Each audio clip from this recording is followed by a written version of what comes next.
নমস্কার বন্ধুরা, আজকে আমি আলোচনা করব কিডনিতে পাথর কেন হয় এবং কি কি ঔষধ খেলে এই কিডনির পাথর বের করা হয়ে থাকে।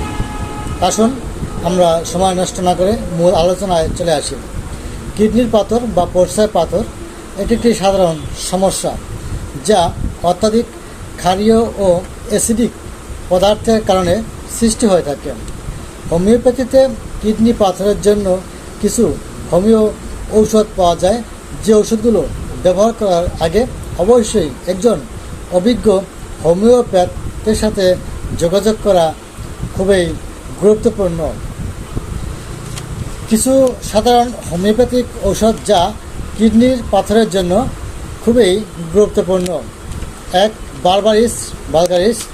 এটি কিডনি পাথরের সমস্যা সারাতে ব্যবহৃত হয় এবং প্রস্রাবের ব্যথা ও কিডনি সংক্রান্ত অন্যান্য যে কোনো সমস্যায় এটি উপশম আসবে। Calcarea carbonica. এটি সাধারণত সেই সব রোগের ক্ষেত্রে ব্যবহার করা হয়ে থাকে যে সকল রোগী একটু স্থূলকায় হয়ে থাকে এবং কিডনির সমস্যায় ইতিহাস পাওয়া যায়, যাদের পারিবারিক সূত্রে ইতিহাস পাওয়া যায়, তাদের ক্ষেত্রে ক্যালকেরিয়া কার্ব ব্যবহার হতে পারে। এপিসমেল।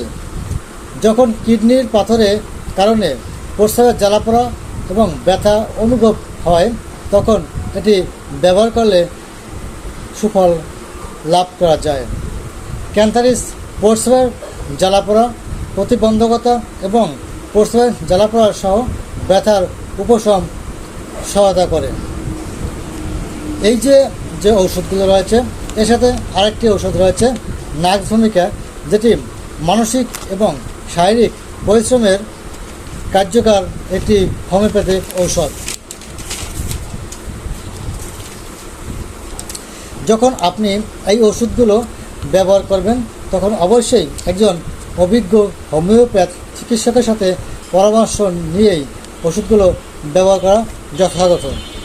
যখন আপনি এই ওষুধগুলো ব্যবহার করবেন, তখন অবশ্যই চিকিৎসকের পরামর্শ নিতে হবে এবং উপসর্গগুলি ভালোভাবে মান বজায় রেখে এবং নতুন কোনো উপসর্গ দেখা দিল কিনা এটির কাঙ্ক্ষিত ফলাফল পেতে এর পার্শ্ব প্রতিক্রিয়া এড়ানোর জন্য পেশাদার একজন দক্ষ হোমিওপ্যাথ চিকিৎসকের সাথে অবশ্যই পরামর্শ করে নেবেন।